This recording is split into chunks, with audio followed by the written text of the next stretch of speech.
So welcome everybody back to our fourth session of the day, the last session of the day. I'm just going to go over some little housekeeping items again. I know I've seen a few people jump in and out, so in case there's anybody who this is their first time jumping in for the day or just the first time in the historic preservation track. So as I've said before, this session is being recorded. All sessions of the conference are being recorded and will be posted on our YouTube channel afterwards. All attendees have their cameras and microphones turned off. There is a set of controls in the ribbon on your screen. It depends on what device you're using of how those look, but you should have a button to open the chat, raise, lower your hand, change your screen view, and do reactions as well. If you have a question during this session, please put them in the chat and we'll answer them when that time comes. If time permits at the end, we will be able to allow people to unmute themselves and ask their question verbally, but that will be done later on, not during. Again, if you have any technical issues and you're in the meeting or in this chat here, you can enter those in the chat, or you can also email planning@livefree.nh.gov, where we have somebody monitoring that to provide assistance as well. So with that, we'll move into our last session today called Historic Districts Hot Topics. And with that, we're going to be, excuse me, my mouth's full. Blah, blah, blah. So this session will actually be moderated by Andrew, who's been within all our sessions today. He's popped up. He's been such a help today. Thank you, Andrew. He is the Community Preservation Services Manager with the New Hampshire Preservation Alliance. And with that, our panelists include Julie Gilman from the Exeter Historic District Commission, Chris Wilcox from the Canaan Historic District Commission, Rebecca Owens, who's the Associate Planner in the City of Lebanon, and then David Messier, Claremont Historic District Commission member as well. So with that, Andrew, I'm going to let you take control and you can start. Okay. All right, last session, folks. We're almost there. We thought that we would wrap this conference up with a discussion about some frequently asked questions and some, again, kind of hot topics that historic districts are dealing with today.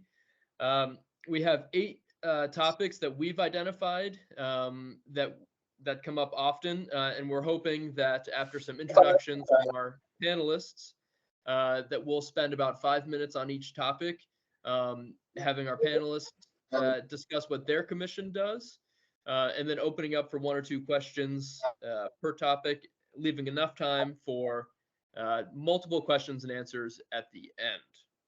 So if that makes sense, we will jump into this. And we'll start with Chris introducing Canaan and Canaan Street Historic District.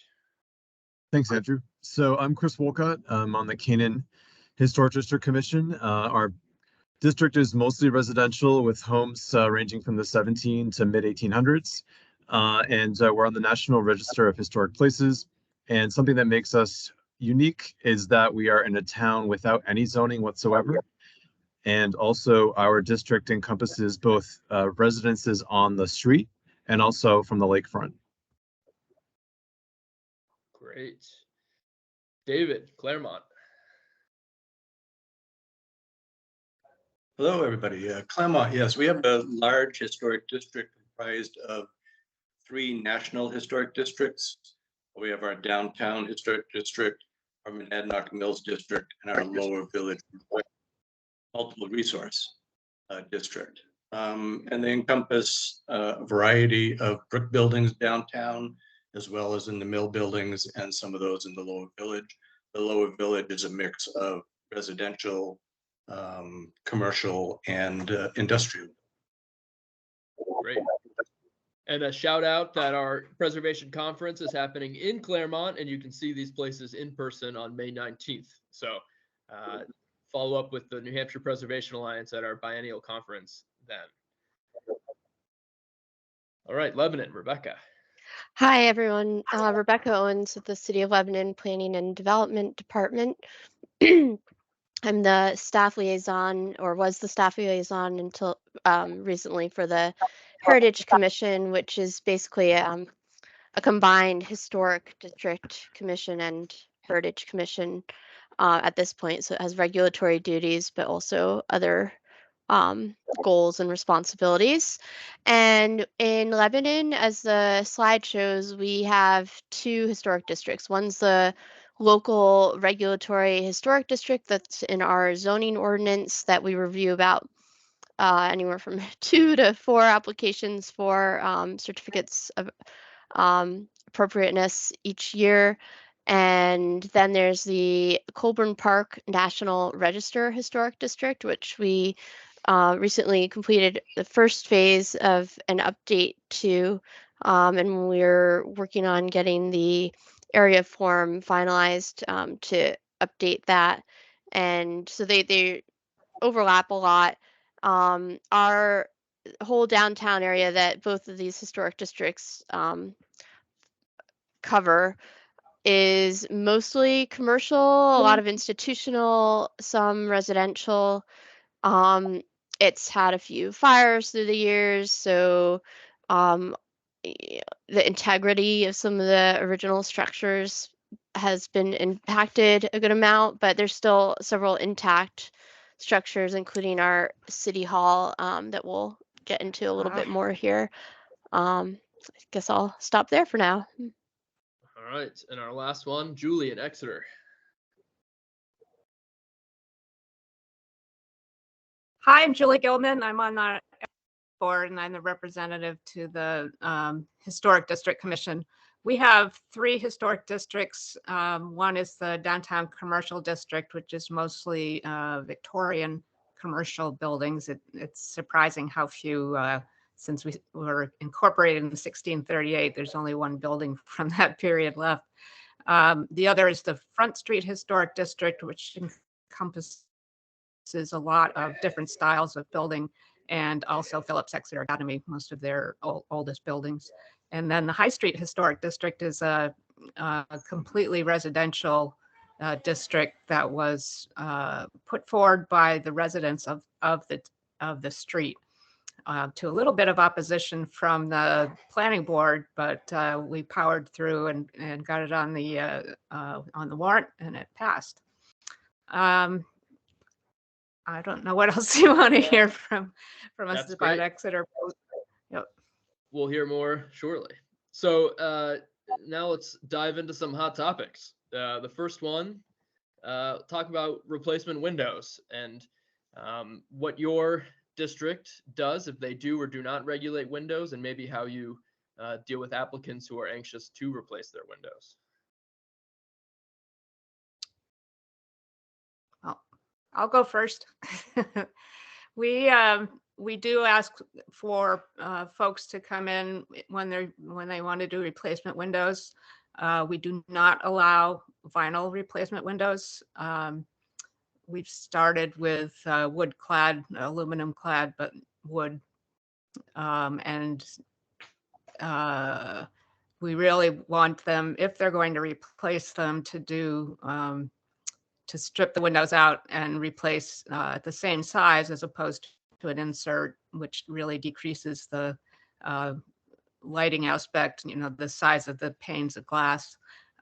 We do ask them to replace them with the same type of muntins, 2/2 or 6/6. And we've had actually very little resistance to that, which is quite good. The ones who do resist is a difficulty in that we've had at least one occasion where we said, this is not appropriate, and they went ahead and did it anyway. And I don't think we have in our regulations anything to cure that problem. Julie, this is Rebecca. Can I just ask a clarifying question? Mm-hmm. Is that in your zoning ordinance, or a guide reference in your zoning, or what is governing your historic district review with those requirements? Our zoning is quite simple in that we can regulate what happens in the district, and then we have a really thorough set of guidelines that talk about what we prefer. But in the guidelines, it says quite outright that vinyl is not an acceptable material. David. Claremont sort of takes takes a maybe a little more lax stance on this, and it depends on the building. So our survey sheets for individual buildings were established with ratings on them that rates the significance of the building. So we may have a building that's a 20th century building that is rated 0 for not being a contributing building. So we would be a lot more lax on that building if somebody came in than we would be on a period building that has maintained its architectural integrity. Many of our buildings in the lower village area are simple Greek Revival Cape. And we've taken the stance that in most cases, unless they were highly rated, that we do allow a vinyl replacement. In many cases, original windows were replaced a long time ago. What's there is 1/1 window where originally it would have been a 6. So in those cases, it's an opportunity for us to at least bring the look of the building back to something that's a little bit more authentic. So in those cases, we have allowed vinyl replacements with the correct mullion division, but they have to be exterior applied. They cannot be. So it maintains, in some cases, brings back a more original look to the house. If we had period houses from the 17th century, which we don't in the district, likely we'd be taking a different approach to those houses. In commercial areas, the trend has been aluminum clad.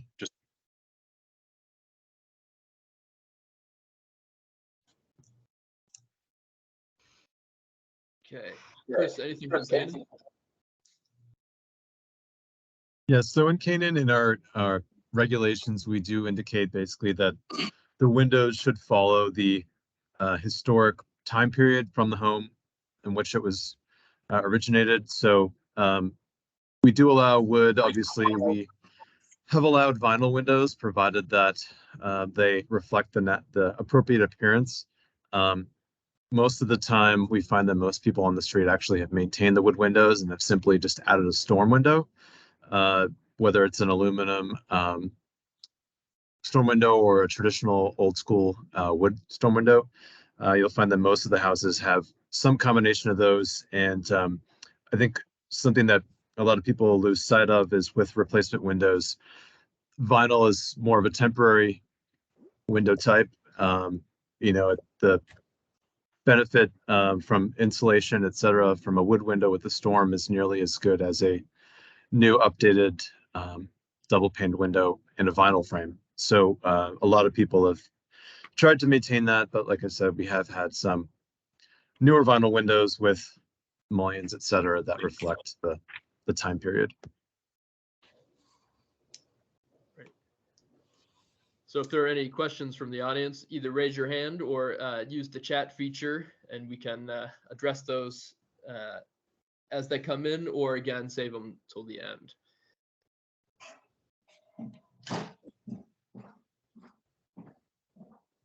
I would like to ask a question. Maybe we can save to come back to at the end that would relate to what the state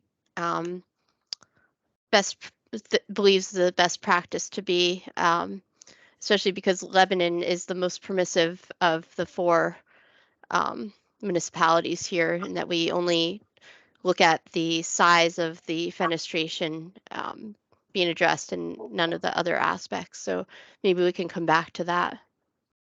Yeah, I mean, I would say preservation best practice is the recognition that original windows are a key architectural element of a historic building, and so the depth and the quality and the appearance of those original windows are really important.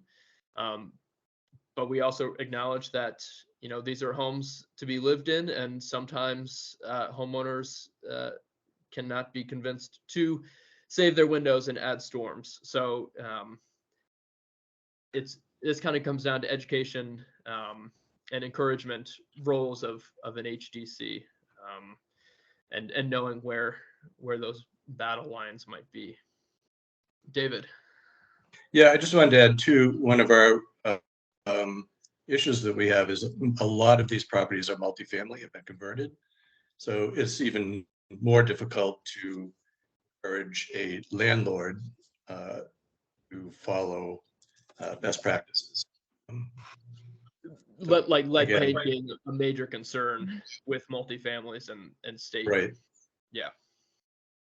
Yeah. All right. Let's talk about fencing and screening.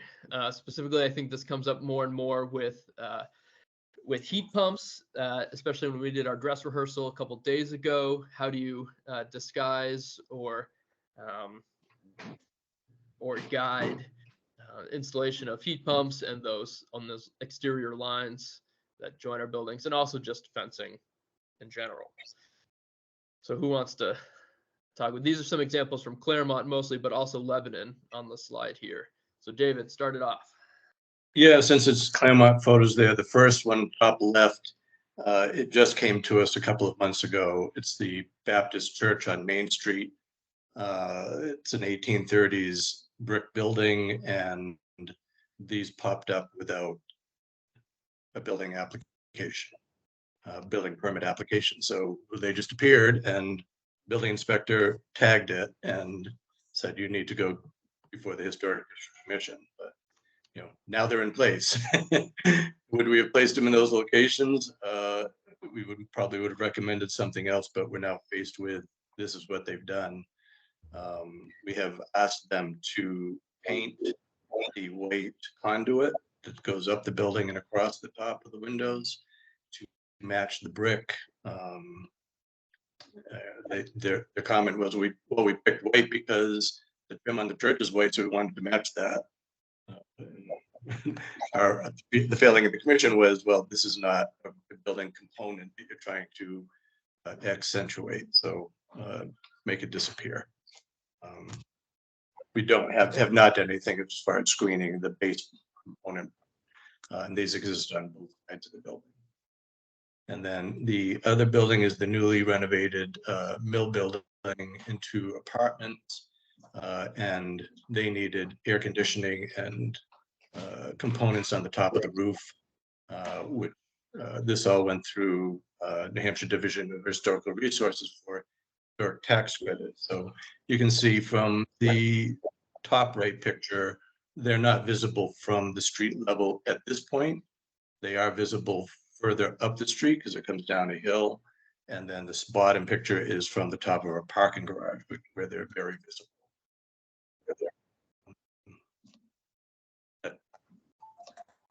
How that came about. But not bad if you're looking at it from the street level.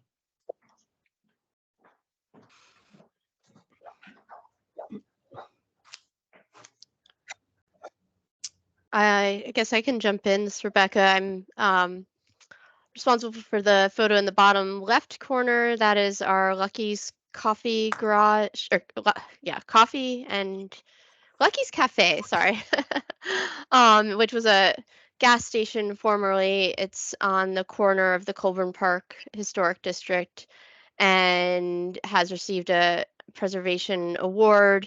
They did a really great job with adaptive reuse in so many ways, but similar to the example with the church in Claremont, there were a number of items they kind of forgot to come in for building permits for and got flagged and came to us after the fact and had to get some historic review, and that included the HVAC and some of the details on the conduits on the side of the building. And the side is on a corner, like I mentioned, so it has kind of more than one frontage viewable from the public realm.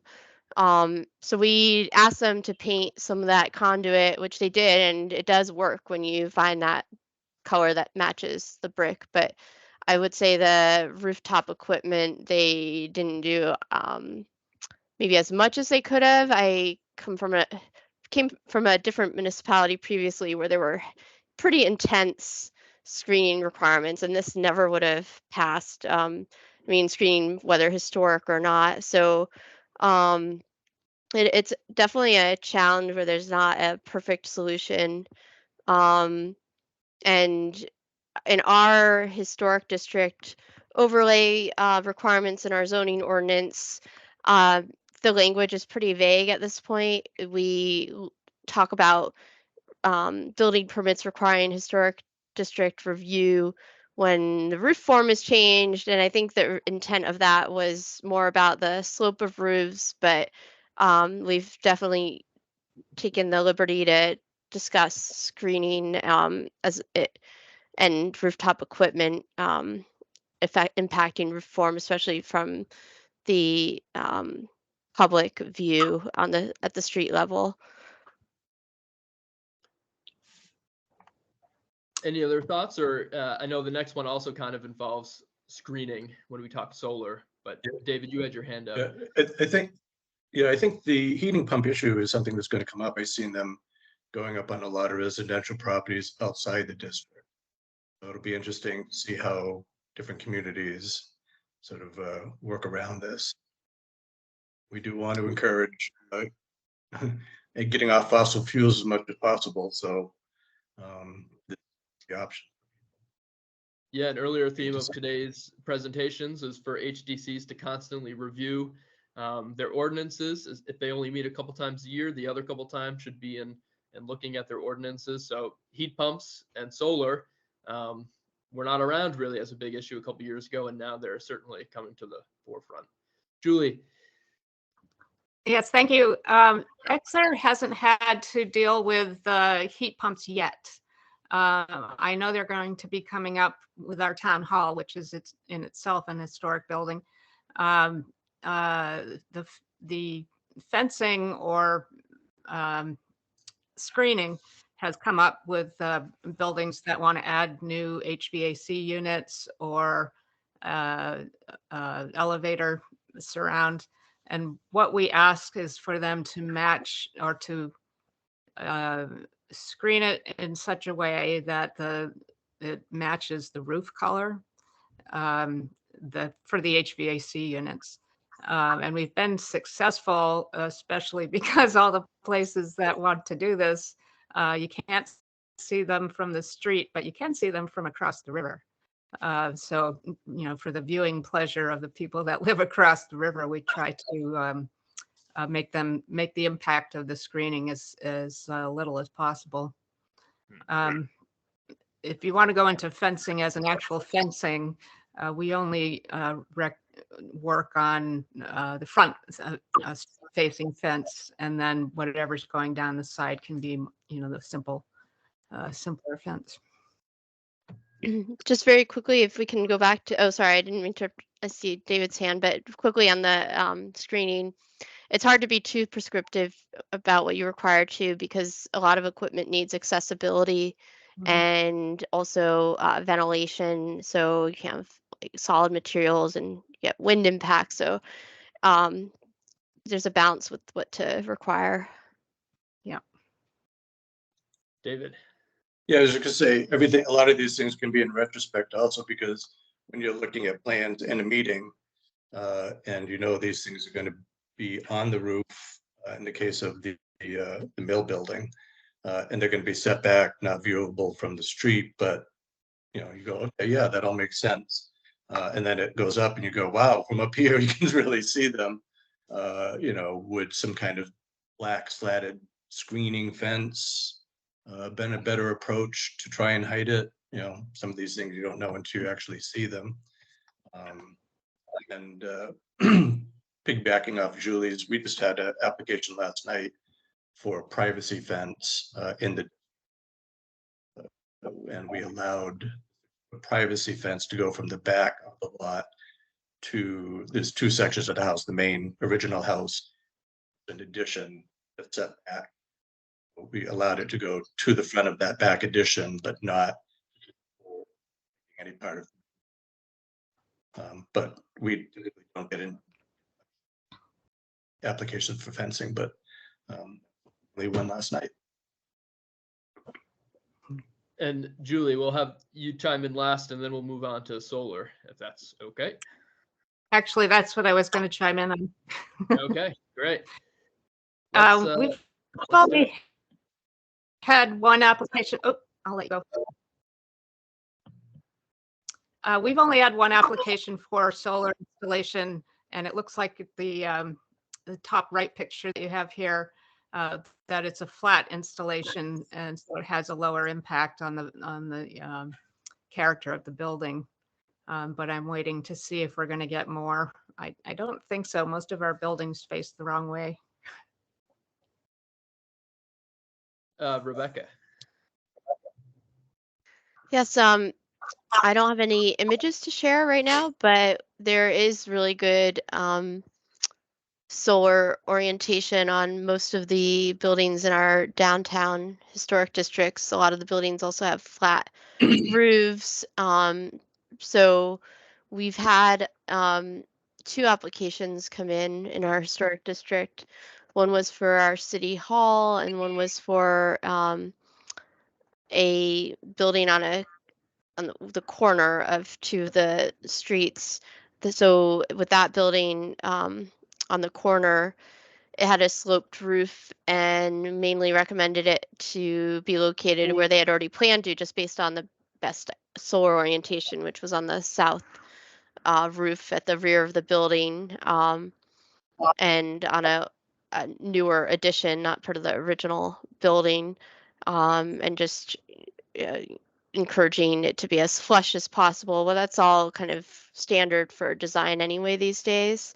So there wasn't too much for us to consider, but it was helpful as a 101 for me to see what the Secretary of the Interior guidance on that type of installation is, and other things. With our city hall, they were looking at more of a raised, like arrays that were on support systems, so not flat on the roof, and those have a different profile. They're not flush and would probably be viewable from the public realm. I mean, in Lebanon, that could be seen as a positive, like leadership by example. Here's the city doing the right thing with renewable energy. So again, what are your prerogatives?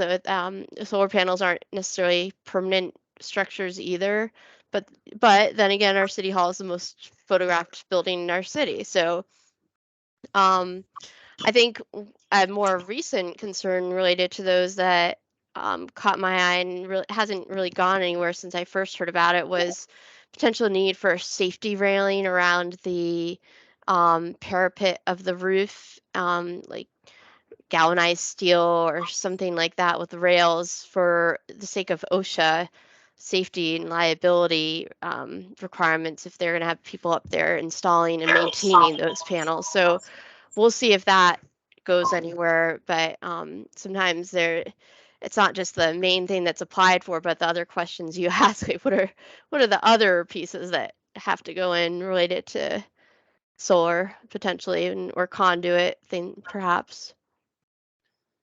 Chris.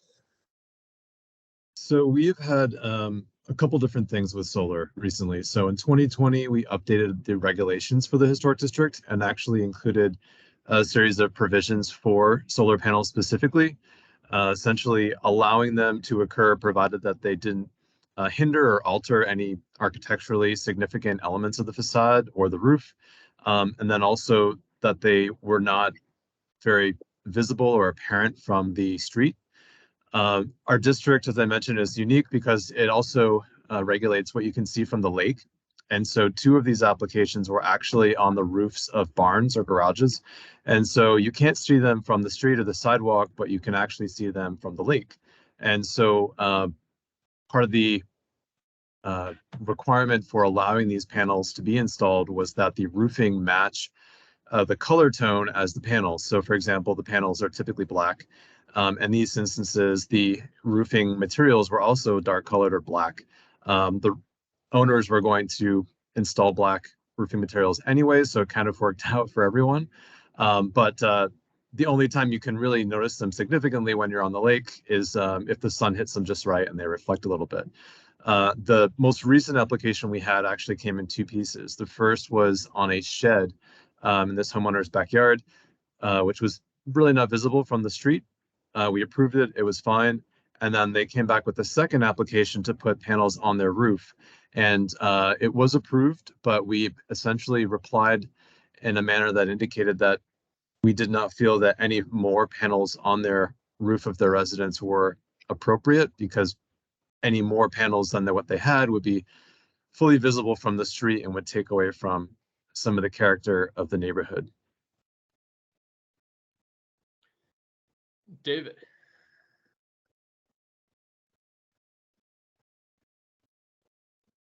Is maybe frozen?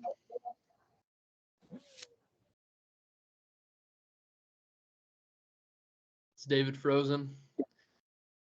For anyone that's frozen that can still hear us out of our panelists, it may be helpful to turn off your video if you still have it on, because it might lower your bandwidth enough where you can speak, hopefully. That's just one tip.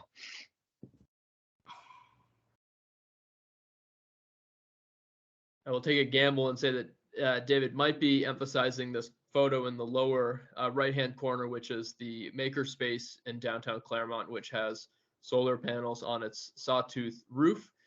So from the ground, you cannot see them because they follow the profile and overall the coloring of that roof.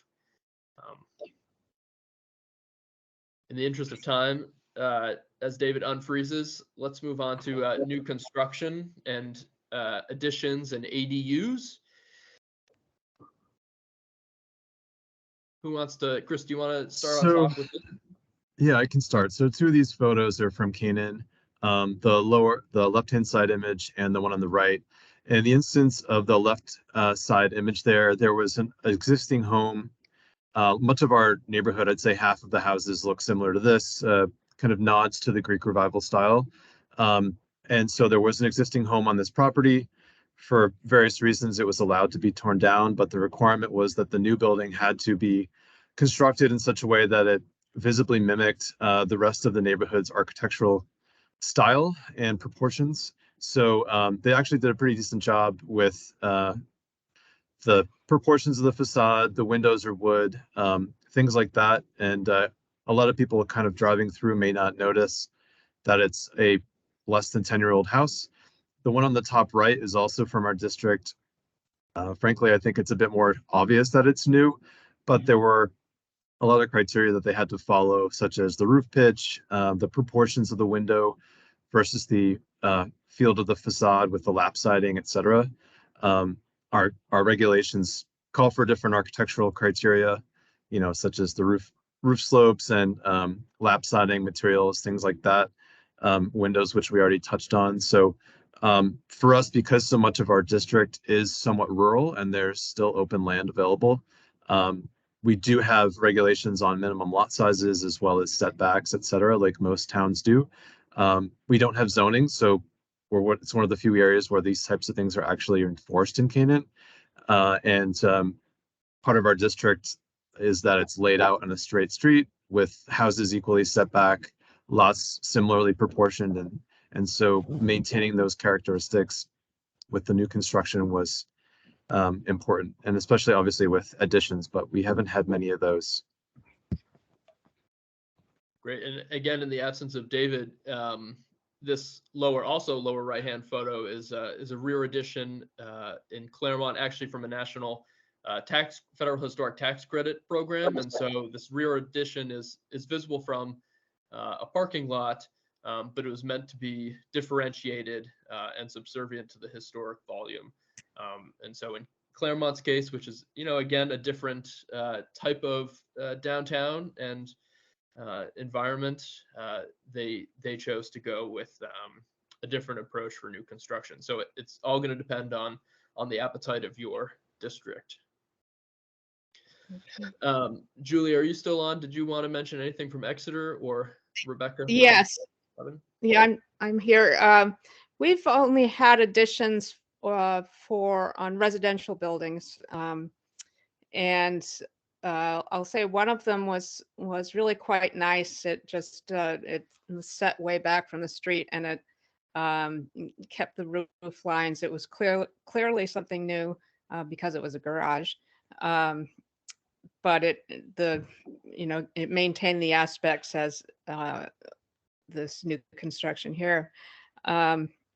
We did have one building where the architect came in and built something or planned something completely different from the original thing because he said, you know, it's new, so it shouldn't duplicate what's there. But he made, in our couple of us being architects on the commission, looked at it and said, you got some serious water problems that are going to happen with these different roof pitches coming in. And so they went back to reconsider and they acknowledged that it was a problem. And when the applicant came back, they had a different architect who did a better job. But we do the similar kind of thing, just have the same practice of, you know, you don't need to replicate, but you need to reference the original building. And it's worked out pretty nicely. Right. Right. Substitute materials. And these are both examples in Claremont. David, are you with us again? I have not seen him join back. Okay, all right. So I think there are probably two examples that David wanted to at least bring up, and one is when a building wants to go to a new material, and then also when you're dealing with a house that has old material but not great material, maybe like fiberglass or asbestos that predates the historic district regulations and how they address those. But do any of our other panelists want to talk about how you handle applications that might call for hardy plank or cement fiber or asbestos? I will say, so in Canaan, we have in our regulations the ability to consider things like fiber cement lap siding and potentially vinyl. Vinyl, it specifically says is not allowed, although we have had the instance of two properties that I'm aware of, one which was somehow covered in vinyl before we knew, and they added on an addition and wanted to put vinyl on their addition, and we said no, and it sat there for about a year and a half, waiting for us to give it an okay. Eventually, it did get an okay because of the precedent that the other half of the property was already vinyled. But we've been accepting lap siding made from fiber cement, just simply on the basis that it appears as much as possible like a wood lap siding with the similar reveals and general aesthetic criteria, and with the understanding that long term it'll be less maintenance for the property owner and still kind of maintain the aesthetic integrity of the home on the street. So David, I see you're back and your hand is raised. Although, Yep. yet to be Can you hear me? out. Yep, good. Can you hear me? Yep. Okay, sorry about that, got booted. Yeah, so the two, I think you're on substitute siding there. And the two slides that I submitted are two very similar timeframe buildings in Claremont, both built 1835 or so, Greek Revival capes. The one on middle screen, the one that looks more complete, we did allow vinyl siding on that after lots of discussion. The situation with that building is it's on a short street between Pleasant and Broad, which are our major downtown streets. It is the only residential building on the street. To the right of it sits a big parking lot for a bank. Across the street, the entire street is parking lots. And to the left of it is a small 20th century building used as a bakery. A 4-family building. Had peeling paint for years. The applicant came in, the landlord, and said, tried to paint it several times, and keep paint on the building. We discussed proper practices of painting so that you don't get failing paint all the time. That was falling on deaf ears. So we did try and talk him into doing cement board, thinking that would a bit more appropriate. In the end, what we agreed upon was he would replace all of the trim boards matching the proportions of the original, and then the clapboard areas would be the vinyl siding. So essentially the building looks exactly like it did before, but you know, substitute materials. In this case, we allowed it, as well as vinyl replacement windows with exterior lines attached. We felt in that case it was a fairly successful resolution of the problem. The other building is a similar building in the district, which has asbestos siding that predates the historic district. So what do you do with a building like that? If somebody wants to put vinyl siding on it, this is really up just more discussion, not what we would do, but do you make somebody remove the asbestos siding and go back to the wood siding?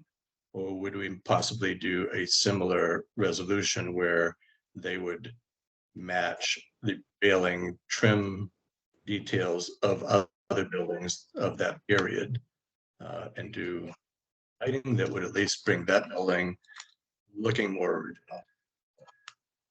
And I'd be interested in hearing other people's opinions on that. I think it's a trick question, David, because these It is a trick question. forever, so we never have to deal with this in 20 years. But you know, these are some of the things that different districts wrestle with. So you know, Canaan is blessed, I think, to have all of their buildings pretty much intact, I think. But a lot of other districts, I'm sure Franklin, Laconia probably does not. So you're dealing with buildings that were altered before the districts were established. You know, there's different approaches, I guess. I think Julie wants to weigh in.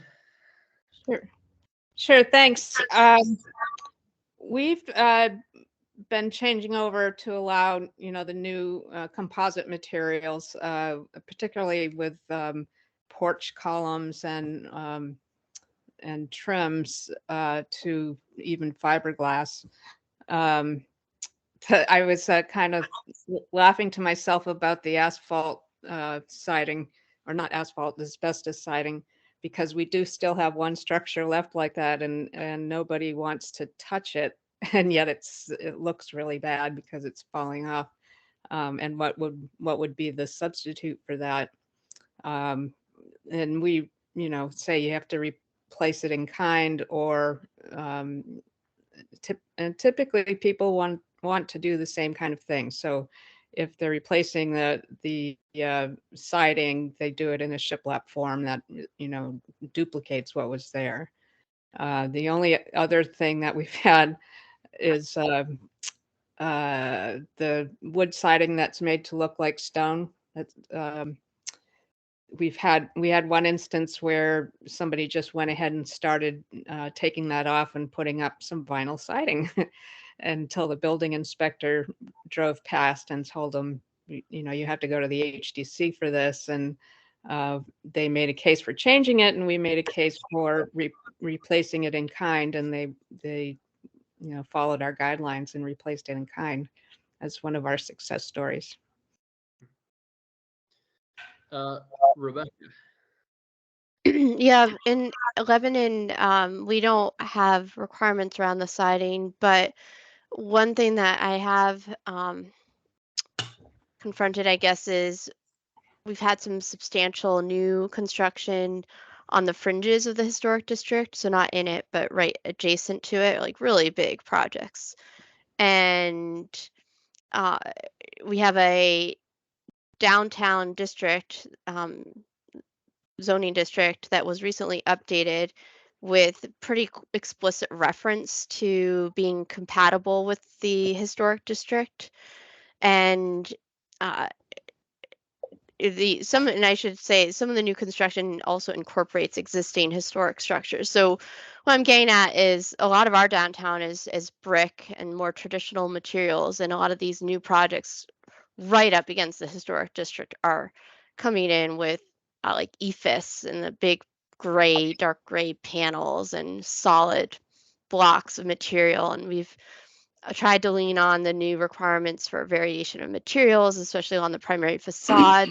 But it's really hard when you don't have historic districts beyond a couple parts of your community. And what do you do in those other areas or adjacent areas? So I guess that's one consideration. Historic districts are great and they have nice guidelines in a lot of cases, but how can you weave in compatibility into your companion regulations so you're not impacting the historic district in a way that it's pretty permanent? And I'll incorporate Megan Gross's question here in the chat, which is sort of related to these conversations.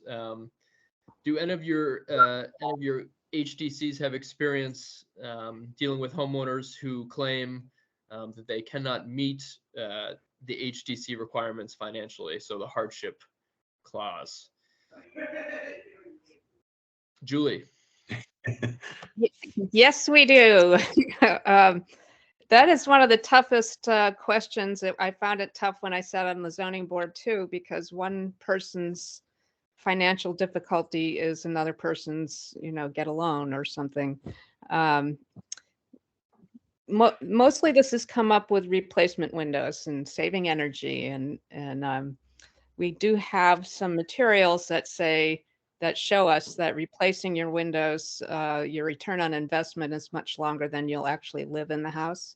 Whereas rehabilitating or repairing your windows provides is less cost by a small percentage, but it provides, maintains the house and the historic value that you bought it for. Other than that, really, it's just been windows that have been the problem. This window has lead paint on it. That can be a problem, but it's a solvable problem. I can't remember anything else but those. David, your hand is up. Claremont must get this often. We get it all the time. And again, we've kind of, with these simpler style houses, we've taken the approach of maintaining the essential form of the building. In the case of the vinyl siding that we allowed on the left side there, we also stipulated it had to be seamless siding, so you don't see those joints in between runs of siding. So, when you look close by, it's pretty indistinguishable until you get right up close to it. And the building certainly is keep the original appearance by the trim board. And again, it's a multifamily, so it's even harder. The owner did not buy the building for its historic value; he bought it for its income. So it can be a tough argument. Rebecca. Very quickly, I'll just say again, not in our historic district, but comparable. When we have projects that undergo Section 106 or some more reviews, like because they're getting federal grants, we don't have local requirements that need to be considered, but often the state has come to us, or the applicant needs to come to the Heritage Commission and staff. And right now we have an example of that where it's a really noble mission of a nonprofit coming in, and they're trying to look at their costs, and it's a really historic house that they're trying to move into, and siding is one of those questions. And the home's been updated many times, and the current siding is definitely not the one you want to reference. So we have to dig down into the research to what was there originally, and probably recommend something like the fiber cement lap siding. But it does come up whether in our historic district or outside of it. David. Yeah, I don't want Claremont to sound like we never go to the extra mile. One of our applications last night was a return on an application for a house that is in, not the most desirable neighborhood, but the house itself has a very high rating and is very intact, and is owned by a nonprofit who's converting it. And we were much stricter with that. They are removing all of the old wood siding it and replacing it in kind, keeping all of the original trim, and their windows will have to be, they don't have the original windows, so they will be vinyl, but they will be, bringing it back to the original configuration. So we're looking forward to seeing that completed.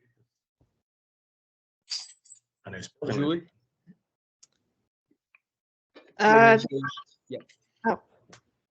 Didn't mean to have my hand raised, but Okay.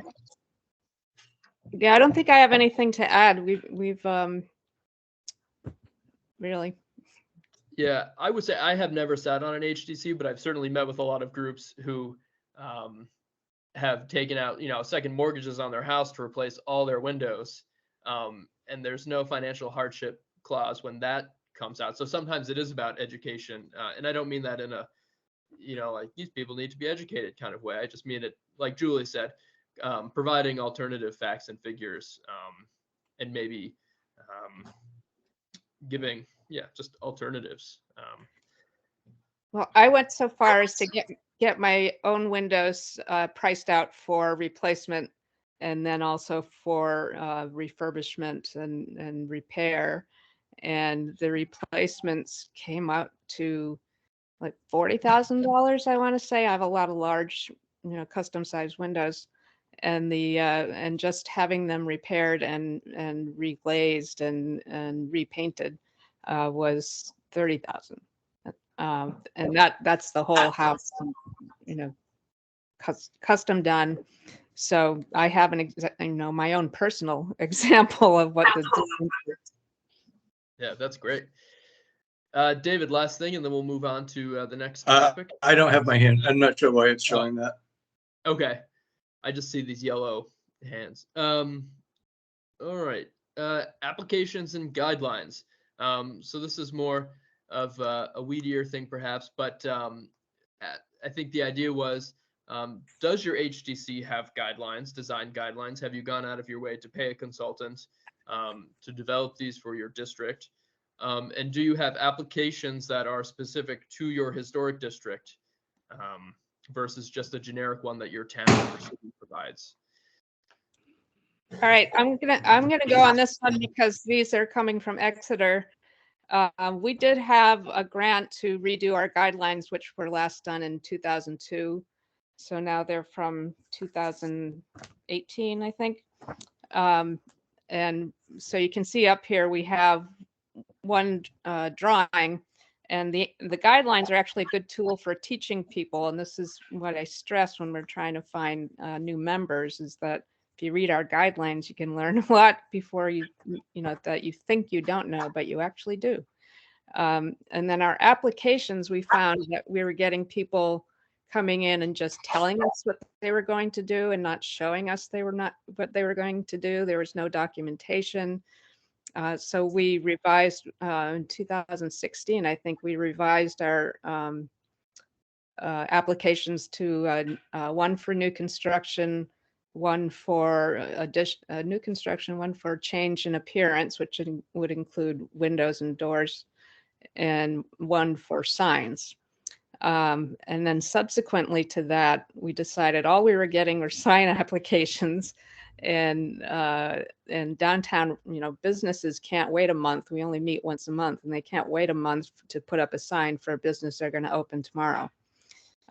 So what we ended up doing is putting in our zoning ordinance projects of minimum impact, and we let the building inspector and our code enforcement officer and town planner decide the appropriateness of the sign that's coming in.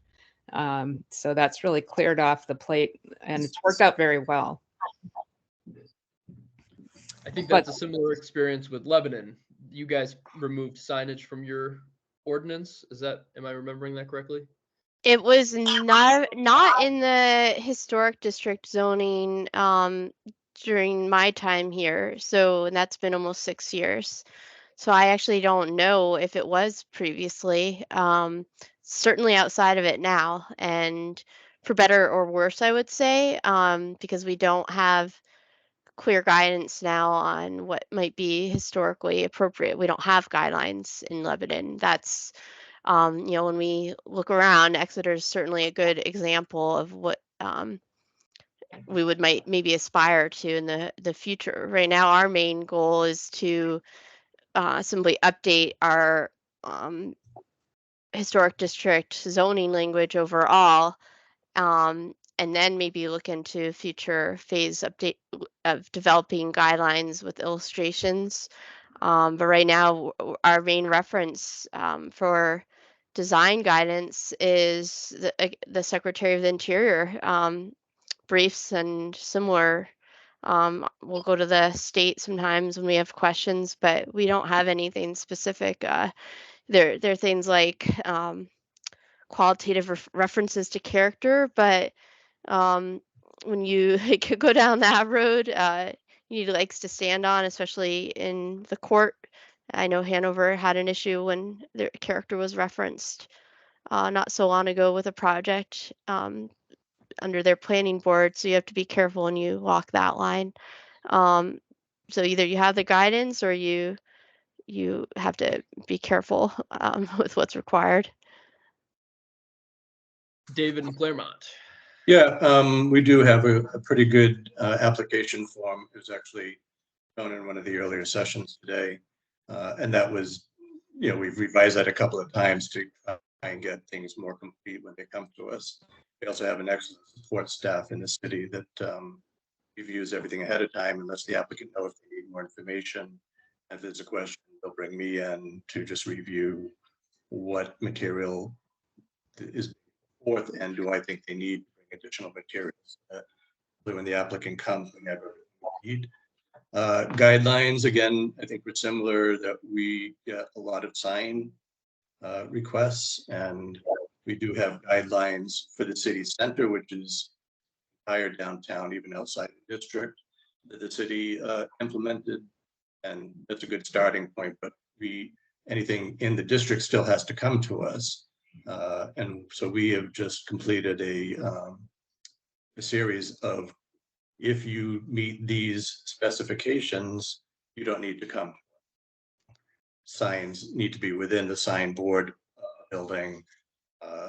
Signs apply to windows if they're within requirements, don't need to come to it. So we'll likely be having fewer meetings about signs moving forward. Design guidelines were done probably 1986. Before that, it was Secretary of Interior's guidelines, but they're really outdated at this point. So we are in the process of gathering materials to update guidelines, general design guidelines, and looking towards funding. And Julie, is your hand back up? Yes. One of the things I wanted to say about our applications is that we have staff. We don't have staff that know much about history or architecture or the changes in appearance. They just say, here's the application, fill it out. And we do require, we have, if you can see it, the checklist of the requirements that we have: sample of materials, cut sheets maybe, the details. We want to know what the trim size is. This is for new construction. So we get into the weeds of that. And it's supposed to be, the applicant is supposed to check off, they've supplied this, they've supplied that. And our staff is also supposed to sign off on the application being complete. So when you have the public hearing, we really should have no questions for the applicant if they do this complete application. But our staff does not follow our applications, and they pass us everything regardless of whether it's complete. So then we have to have the conversation, what type of siding is it, so on one hand, our meetings have become much shorter because with a full application, we don't have any questions. And so we can just go right into the deliberations. But if it's not complete, then you have a lot of talking and can you please submit this? Can you please submit that? So that's just one thing to consider if you have staff, to teach them to. And Chris, last thoughts on applications and guidelines? Sure. So I'll just be very brief. So we have a very simple kind of guidelines and applications for new construction or any alterations. It's similar to what Exeter's is, just without the check boxes. It's more, talking about materials, colors, etc. We do require plans, images, renderings, etc., to be provided to show what you plan to do when you submit your application. We have had a very recent instance where a new construction, essentially a house was knocked down. It was not structurally stable. They applied to build a new house. They provided plans. We approved the plans. Construction started, and they basically reoriented the house in a completely different manner.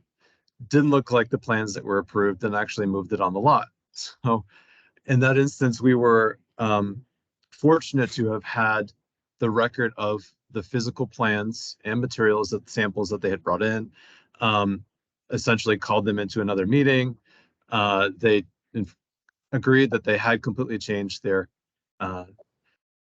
plans for the building and essentially reapplied. We did a whole new hearing, a whole new thing. And so that instance, we were glad to have had our guidelines in place, our regulations in place, with a section on enforcement and, what steps had to be taken. And because it was in there, they couldn't really argue with us as far as coming back to the table and reapplying. All right. Aware of the time, so we might just get through this next one, and then open it up to larger questions and answers from the participants. So we get this a lot, and I certainly saw it a lot, scoping various HDC websites, that everyone is looking for members. There's several vacancies. It can be a tough position to hold and to have. So how do you find and retain your HDC members? I heard a laugh, so maybe Julie wants to. Yes, that would be word of mouth. I bring it up at every select board meeting. And like I said, people are afraid of what they don't know, which is why we made our design guidelines very illustrative, lots of photographs and reasoning for what's appropriate or not. And still, in some way, we have to drive people to our HDC webpage so that they can understand that you can sit on our commission and make a good decision based on the knowledge that you can learn from those of us who have been there for a while. We've also we've been having problems with many of our boards and committees. So we now have a handout that we put on at every event. Here are the openings, here's what you need, in little blurbs about what the purpose is of those commissions. And I'll tell you, if I can at the state level, very available, but or well done, I guess, to bring back remote participation from more than one or two members, because when we had remote meetings, we got younger people, we had full boards because they could stay home and not have to get a babysitter, or, coordinate with their spouse. So the boards were all full, people were energized well. And then once the emergency order was off and we couldn't do that anymore, those younger people dropped off.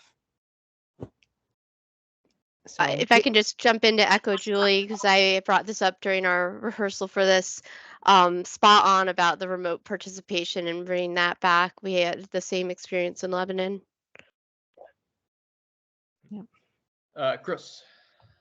So we are, I guess, are lucky or unusual in that we have plenty of members at this point. I think what we've been doing that's been helpful is that anytime someone buys a property in the neighborhood, they are mailed a letter, a welcome letter, and with the letter goes a series of, a set of the guidelines, the regulations for the district, essentially saying, welcome to the neighborhood. By the way, if you didn't know it, you're in historic districts, and here's the guidelines. And through receipt of that, people wanting to be involved in their neighborhood, obviously maintaining property values, and then also people going through the process of, maybe modifying or building their home, have then decided to participate, maybe not every meeting, but, periodically. So I think engaging in that way, just with a simple mailer, we found has been helpful in keeping people interested. David. Yeah, we are aired on CCTV, and they run them all the meetings several times. So sometimes I think that's a help because people know about us and can see what we do. But then I think there are people who might be interested, but they don't want to have to appear on TV. And then we ran into a situation recently. We had an excellent board member, commission member, who is a builder who specializes in preservation. But he also wanted to be on the planning board, which did become a member of both, but then realized that our charter doesn't allow somebody to be on two boards. So he had to pick, and he picked the planning board because they do more. He's more involved, approving signs and the occasional, residential property. He was more useful on the planning board. I don't know if that's something. Does Claremont not have a planning board rep on their HDC? We have a planning board rep, but that's by the ordinance, as well as the city council rep. And that's the other thing. They got the person who's the planning board rep is the chairman of the planning board. He likes being on both, so they could work that out. He could be, I guess, the one thing that sorry. No, that's all right. I was pretty finished. One thing that's happening in Exeter is because we're having the trouble, we have both a Historic District Commission and a Heritage Commission, and both of them have come to a point where if one member's missing, we won't have a quorum. So we may be looking at in March a warrant article to combine the two. And we haven't discussed it in depth with either commission yet, so I don't know if that's going to work for them or if it will scare people off some more. So we'll see what happens, but that's what's happened. One of the solutions is for us is to just combine them. Rebecca, from the city of merged HDC CHC. Yes. Yeah, we do struggle with membership. We updated the bylaws about a year or so ago after having a slew of retirements. We already had a solid commission, but as it is the case for many of you, a lot of the people with more time to do these things are retirees, and they retired from volunteerism too at some point. So we changed the bylaws to require 5 members versus 7. So now we just need 3 present for a quorum. Even then, that can be a challenge. And it really was nice when we had more numbers overall, just for the diversity of background. So I'm not saying smaller is better, but that's kind of what we had to do. We do benefit when the commission members have resources, whether it's staff or regularly updated websites and funding and training opportunities. That all helps. And we recently held a training with support from a CLG grant that some of your communities may have participated in. And I think a lot of time people have interest in these topics, but hesitate to put themselves forth as potential authorities with regulatory authority over applications. So the more you can make them feel comfortable with how they can with the interpretation of regulations and so on, the better. And also, we have some projects that are recommended in our master plan, but then there are individual interests of members, and finding ways to align the two and get your members reined in, use their energy to champion little projects versus here's our list for the year. Let's do it. It can be worthwhile so that they stay engaged. Moving forward, I think one of the hardest parts really is just the staffing on our end too, making sure that they get the support they need. I can't underscore that enough. I wear a lot of hats besides with the commission, and I can't answer all their questions or get them all the funds they want or other thing. Then it makes me feel bad. It's just the fact of the matter. So keep that going whenever and wherever you can. So Katie, our conference boss, has reappeared to tell us that we have less than 5 minutes remaining, and there is a link to a survey for the conference to evaluate. I will quickly, we didn't get to talk about institutional applicants and how maybe our towns or cities, HDCs, handle when a town-owned or city-owned building doesn't follow ordinances, and if they have to follow ordinances. That's a big one. And we earlier had talked about how we'd find public faces. So I will encourage anyone who has a question about those to maybe reach out. Here are our panelists' contacts. So feel free to shoot them an email. They all agreed to it, so bombard them. And I take it back now. No. And you can certainly reach out to the Preservation Alliance or the Division of Historical Resources with your questions as well. I just want to put in a plug at the very end. I'm also a state representative, so if you have any state laws that you think need to change or you want to add, September is when I can submit a new bill. So send me your ideas too. Perfect. Well, I think the legislation one you mentioned with the remote participation is on that list. Absolutely. Oh.